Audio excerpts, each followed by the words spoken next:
Hey guys, this is Manas and you watching the transformation factory.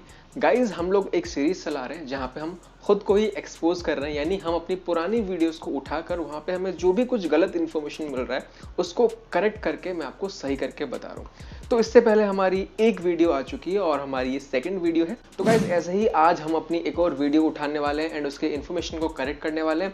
And guys video शुरू करने से पहले अगर आप हमारे चैनल पे एक न्यू व्यूअर है तो guys please consider subscribing to our channel. और गाइज सब्सक्राइब बटन के बगल में एक बेल आइकन होगा, उस बेल आइकन को जरूर प्रेस कर लेना ताकि जब भी मैं अपनी कोई नई वीडियो अपलोड करूं आपको नोटिफिकेशन मिल जाए।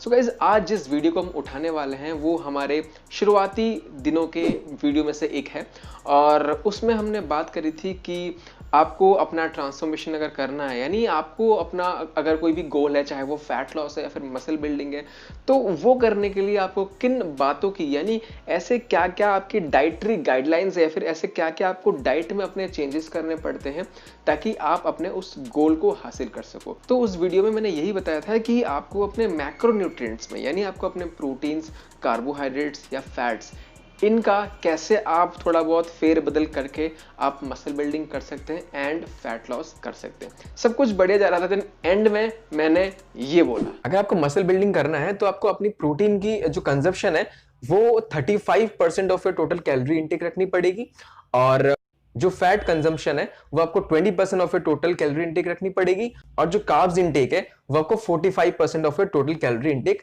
रखनी पड़ेगी। तो मैंने आपको यहाँ पे एक फिक्स्ड परसेंटेज दे दिया कि भाई अगर मसल बिल्डिंग करनी है तो प्रोटीन आपको 35% लेना पड़ेगा, जो कि बहुत ज्यादा है। क्यों एंड कैसे ज्यादा है हम डिस्कशन अभी करने वाले हैं। एंड मैंने प्रोटीन को 20% रख दिया, जो कि एक लोअर एंड की तरफ है, हालांकि गलत नहीं है बट काफी कम है मसल बिल्डिंग के पर्सपेक्टिव से अगर देखें तो। एंड कार्बोहाइड्रेट को भी मैंने बहुत ज्यादा कम कर दिया। तो अब मुझे याद भी नहीं मैंने इसको एग्जैक्टली कहां से सोर्स करा था, जिसका कोई लिंक हो जो कि मैंने डिस्क्रिप्शन बॉक्स में दिया हो, ऐसा कुछ नहीं है। तो खैर वो छोड़िए, अभी हम बात करते हैं कि सही इंफॉर्मेशन क्या है एंड इसमें गलत क्या है। तो सबसे पहले मैं आपको बताता हूं कि ये जो परसेंटेज वाइज हम प्रोटीन को ले रहे हैं ये एक सही तरीका नहीं है। क्यों? क्योंकि गाइज आपको कितना प्रोटीन लेना है ये मेनली डिपेंड करता है आपके लीन बॉडी मास पे, यानी आपके बॉडी में फैट के अलावा जो कुछ भी है वो लीन बॉडी मास में आता है। तो आपके बॉडी में जितना ज्यादा लीन बॉडी मास होगा उतना ज्यादा आपको प्रोटीन की रिक्वायरमेंट होगी। अब लेट्स से कि दो लोग हैं, एक को तो मैं अपने आप को ले लेता हूं एंड दूसरा कोई एक थोड़ा सा मेरे से जिसका बॉडी फैट परसेंटेज ज्यादा है। तो मेरा वेट लेट्स से 72 kg है, इस फोटो में मैं 72 kg का ही था। एंड दूसरा एक पर्सन ले लेते हैं, उसका भी वेट लेट्स से 72 kg ही है, लेकिन हमारे बॉडी फैट परसेंटेज में डिफरेंस है। अब इस फोटो में मेरी लगभग 16% के आसपास मेरी बॉडी फैट परसेंटेज होगी और जो दूसरे फोटो में ये जो इंसान है इसका बॉडी फैट परसेंटेज हम मान लेते हैं कि करीब 30 के आसपास है, लेट्स से 30 इसका बॉडी फैट परसेंटेज है। अब मेरी जो मेंटेनेंस कैलोरीज है, सब कुछ इनपुट करने के बाद, हाइट, वेट, एज सब कुछ डालने के बाद मेरी मेंटेनेंस कैलोरीज लगभग अप्रॉक्स 2800 कैलोरीज के आसपास आ जाती है। एंड जो दूसरा पर्सन है लेट्स से उसका भी 2800 के आसपास उसकी मेंटेनेंस कैलोरीज आ गई, प्रोवाइडेड क्या पता उसकी हाइट ज्यादा हो या फिर वो ज्यादा एक्टिविटी दिन में कुछ इस तरीके का जॉब करता हो जहां पे उसको ज्यादा उसकी फिजिकल एक्टिविटी हो जाती हो। हम एक हाइपोथेटिकल कंडीशन लेके चलते हैं, हम मान लेते हैं कि हम दोनों की जो मेंटेनेंस कैलोरीज है वो 2800 कैलोरीज है।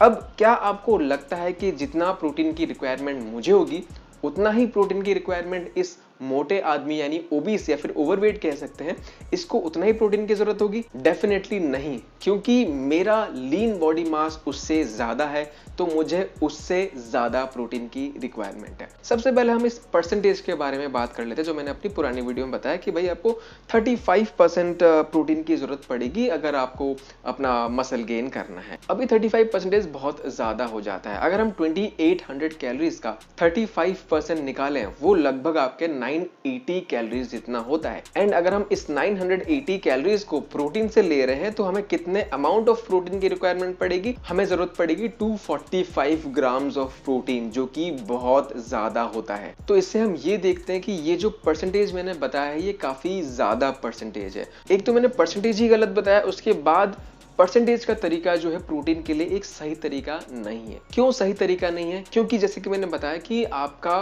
प्रोटीन रिक्वायरमेंट मेनली डिपेंड करता है आपके लीन बॉडी मास पे। तो इस वजह से आपको अपना प्रोटीन अपने पर केजी ऑफ बॉडी वेट के हिसाब से लिया जाता है। अब जो दूसरा वाला पर्सन है जो थोड़ा ओबीस कैटेगरी में आता था, उससे कंपेयर करने के लिए मैं अपना लीन बॉडी मास ही निकाल लेता हूं। तो मैंने माना हुआ था कि मेरा बॉडी फैट परसेंटेज 16% है, तो 72 केजी जो मेरा बॉडी वेट है उसका अगर मैं 16% निकाल दूं तो वो बैठता है 11.52 केजी, यानी 11.52 केजी जो मेरा वेट है वो मेरा फैट से आ रहा था। तो मैं 72 केजी से ये 11.52 केजी माइनस कर दूंगा, जो भी ये केजी आ गया ये मेरा लीन बॉडी मास है। अब इस पे डिपेंड करता है कि मुझे अपना प्रोटीन की रिक्वायरमेंट मुझे कितना है। अब मैं इस 60.5 केजी यानी मेरा जो ये लीन बॉडी मास है, इससे मैं प्रोटीन की रिक्वायरमेंट अपना निकालूंगा, तो मैं मल्टीप्लाई कर दूंगा इनटू 2, यानी 2 ग्राम पर KG of lean body mass मैं अपना प्रोटीन ले रहा हूं। लेट्स से एक मैंने एग्जांपल लेके चल रहा हूं, तो मेरा जो प्रोटीन का रिक्वायरमेंट यहाँ पे आ गया वो लगभग 121 ग्राम हो गया। एंड जो दूसरा पर्सन था जो कि ओबीस था, थोड़ा मोटा था, उसका जो हमने बॉडी फैट परसेंटेज लिया था वो लगभग 30% के आसपास था। तो 72 केजी का जो 30% होता है वो 21.6 केजी आता है। तो मतलब ये जो वजन है उसका फैट का वजन है। तो अगर हम उसके 72 केजी में से ये फैट का अमाउंट निकाल दें, यानी 21.6 केजी निकाल दें, जो बच जाता है वो 50.4 केजी हो जाता है। अब ये जो 50.4 केजी है उसका लीन बॉडी मास है और इस पे डिपेंड करेगा कि उसको कितना प्रोटीन लेना चाहिए।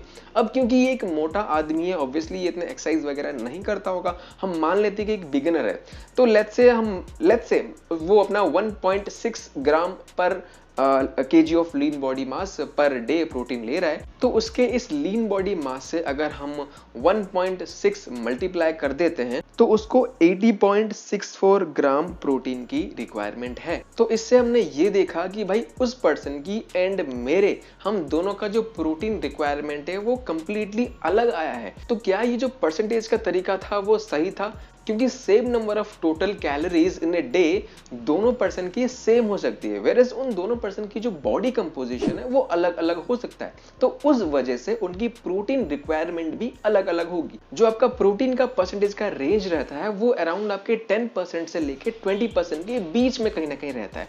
इसको मैं आपको प्रूव करके दिखाता हूं। जैसे कि यहाँ पे मेरा जो प्रोटीन का रिक्वायरमेंट कितना आया था, 121 ग्राम्स, राइट। अब इस 121 ग्राम्स प्रोटीन को अगर हम कैलोरीज में कन्वर्ट करें वो हो जाता है आपका 484 कैलोरीज फ्रॉम प्रोटीन्स। अब टोटल कैलोरीज हमें जरूरत थी 2800 कैलोरीज और प्रोटीन से कितनी कैलोरीज ले रहे हैं हम, 484 कैलोरीज। तो ये जो 484 कैलोरीज है, 2800 कैलोरीज का कितना परसेंट हुआ गाइज, इसको अगर हम फाइंड करेंगे तो आपका ये 17.28% बैठता है। अब बाकी जो परसेंटेज रह गया वो आपके फैट्स एंड आपके कार्बोहाइड्रेट से आता है। अगर आप एक मसल बिल्डिंग गोल पे हैं तो आप थोड़ा सा अपने फैट्स में towards the higher end of the spectrum रहते हैं, यानी आपका जो फैट का रिक्वायरमेंट होता है वो आपका 20 से लेके 30% के बीच में होता है। और क्योंकि आप मसल बिल्डिंग कर रहे हैं, आपको बहुत सारा खाना खाना पड़ जाता है, काफी सारी कैलोरीज लेना पड़ता है, तो आप हल्का सा एक कैलोरी डेंस फूड या फिर कैलोरी डेंस मैक्रोन्यूट्रिएंट की तरफ जाते हैं ताकि आपको कम खाने में ज्यादा कैलोरीज मिल जाए। तो वो मैक्रोन्यूट्रिएंट आपका फैट ही होता है। तो इसके वजह से आप 20 to 30% का ये जो रेंज है उसमें थोड़ा सा आप हायर एंड की तरफ बढ़ेंगे जब आप अपने मसल बिल्डिंग गोल पे होते हैं। तो लेट से हम फैट का 30% ही ले लेते हैं, तो बाकी जो परसेंटेज बच गया यानी अराउंड 52% या फिर 53% के आसपास आपके कार्बोहाइड्रेट से आ जाना चाहिए। अब ऐसे ही वो जो ओबीस वाला आदमी था जिसका protein requirement around 80 point something आ रहा था, उसको अगर हम परसेंटेज में कन्वर्ट करें वो आपका 11.48% आता है, जो कि मेरे बताए हुए रेंज से यानी 10 से लेकर 20% के बीच में आपका प्रोटीन आना चाहिए, उसी में ही फॉल कर रहा है। काफी ज्यादा एक्सप्लेन कर दिया। अब देखते हैं मैंने नेक्स्ट क्या बोला है। अगर हम फैट लॉस की बात करें तो आपको प्रोटीन चाहिए होगी 40%, फैट भी आपको 40% चाहिए होगा और कार्ब्स आपको 20% चाहिए होगा। अब गाइज यहाँ पे भी मैंने परसेंटेज गलत बताया। एक तो प्रोटीन को मैंने 40% बताया जो कि बहुत ज्यादा होता है। हमने जैसे इससे मसल बिल्डिंग वाला जो अब हमारा टॉपिक गोल था उसमें हमने देखा कि 35% ही बहुत ज्यादा होता है, तो यहाँ पे 40% तो बहुत ही ज्यादा होता है। एंड फैट्स को मैंने 40% रख दिया जो कि एक फैट लॉस गोल के लिए बहुत ज्यादा होता है। एंड कार्ब्स को मैंने बहुत कम कर दिया है, जो कि एक बोलते हैं ना कि जिम ब्रोज होते हैं उनके लिए एक सही है, क्योंकि वो उनके दिमाग में यही होता है कि भाई फैट लॉस करना है तो कार्ब्स को बिल्कुल कम रखो, क्योंकि ना कार्ब्स ही आपको फैट्स देते हैं। थोड़े दिनों पहले, थोड़े दिनों नहीं, थोड़े साल पहले यही टॉपिक बड़ा फेमस हुआ था कि कार्ब्स आपको मोटा बनाती है, प्रोटीन ही प्रोटीन लेते रहो। ऐसा कुछ नहीं होता है। आपका जो टोटल कैलोरीज है वो आपका डेफिसिट में रहना चाहिए और आपका जो रेशियो है वो थोड़ा सा आपको देखना है। ऐसा नहीं कि किसी एक मैक्रो के वजह से आपको फैट आ रहा है। तो गाइज ऐसे ही आपका जो रेंज रहता है प्रोटीन के लिए 10 to 20% रहता है और आपका जो फैट का रेंज रहता है वो 20 से लेके 30% के बीच में रहता है और आपका कार्ब्स का जो रेंज रहता है वो आपका 50 से लेके 70 के बीच में रहता है। अब अगर आप क्योंकि एक फैट लॉस गोल पे है तो आपका जो फैट परसेंटेज है वो towards the lower and of the spectrum यानी 20% के आसपास रहेंगे, क्योंकि जैसे कि आप फैट लॉस गोल पे हैं, आपको बहुत ज्यादा खाने को नहीं मिलेगा, तो आप किसी ऐसे खाने को नहीं खाना चाहेंगे जो कि अमाउंट में कम हो और उसमें ज्यादा कैलोरीज आती हो। तो उसके लिए आप क्या करेंगे, कोई ऐसा खाना ढूंढेंगे जिसमें थोड़ी सी कम कैलोरीज हो, आप उसको ज्यादा खा पाए। तो वो आपका प्रोटीन बैठता है, क्योंकि आपको उसमें 4 कैलोरीज मिलती हैं पर gram of protein, plus protein की जो सैटिस्फैक्टरी वैल्यू होती है वो ज्यादा होती है, यानी आपको काफी देर तक वो फुलफिल्ड फील करवाता है। तो इस केस में वैसे ही अगर आप एक लीन इंडिविजुअल है तो आप पर केजी ऑफ बॉडी वेट का इस्तेमाल करेंगे प्रोटीन निकालने के लिए। अगर आप एक लीन इंडिविजुअल है तो आप पर KG of body weight, not lean body mass, body weight जा सकते हैं। वैसे आपको लीन बॉडी मास का इस्तेमाल करना चाहिए बट वो थोड़ा सा आपको टफ जॉब पड़ जाएगा। तो अगर आप लीन हैं तो बॉडी वेट का इस्तेमाल कर सकते हैं। अगर आप एक मोटे इंडिविजुअल हैं तो उस केस में आपका जो बॉडी वेट वाला मेजरमेंट है वो सही नहीं बैठेगा, क्योंकि आपका जो बॉडी वेट है उसका एक मेजर चंक आपके फैट से आ रहा है और क्योंकि आपका जो प्रोटीन का रिक्वायरमेंट है वो मेनली लीन बॉडी मास पे डिपेंडेंट होना चाहिए। तो इस केस में आप मोटे हैं, आपका बॉडी वेट सारा मेनली फैट से आ रहा है, तो बॉडी वेट का इस्तेमाल करना गलत हो जाता है। तो उस केस में आपको थोड़ा सा अपना लीन बॉडी मास एक बार देखना चाहिए, उस हिसाब से पर KG of lean body mass आपको कैलकुलेट करना चाहिए। या फिर आपको क्या करना है, आपका जो गोल वेट है यानी जो आपका हेल्दी रेंज में जो आपका वेट आना चाहिए, जो आप एक्सपेक्ट कर रहे हैं, उस वेट से आप ये जो पर केजी ऑफ बॉडी वेट वाला जो आपका तरीका है वो आप अप्लाई कर सकते हैं। So guys to sum up, कोई एक एग्जैक्ट परसेंटेज नहीं होता कि आपको इतना ही लेना चाहिए, आपको एक रेंज मिलता है, उस रेंज में आप ऊपर नीचे करके प्ले कर सकते हैं। जो एक जनरल आइडिया रहता है वो आपके मसल बिल्डिंग में आपको थोड़ा सा फैट परसेंटेज ज्यादा रखना चाहिए एक कन्वीनियंसी के लिए, और अगर आप फैट लॉस में आप थोड़ा सा अपना फैट का जो रिक्वायरमेंट है, फैट परसेंटेज जो है उसको थोड़ा सा आप कम रखेंगे, यानी जो डाइटरी फैट का परसेंटेज है उसके बारे में बात कर रहा हूं। एंड आपका जो प्रोटीन है उसको आपको पर केजी ऑफ बॉडी वेट के हिसाब से लेना चाहिए। अगर आप एक लीन इंडिविजुअल है यानी आपका जो बॉडी फैट परसेंटेज है वो एक हेल्दी रेंज में आता है।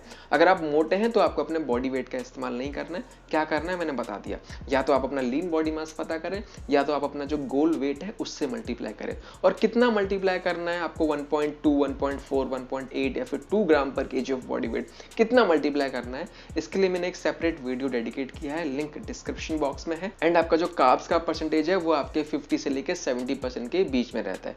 तो आपको परसेंटेज को कुछ इस तरह से फिक्स करना है कि तीनों के परसेंटेज ऐड करने पे आपका 100% बन जाना चाहिए।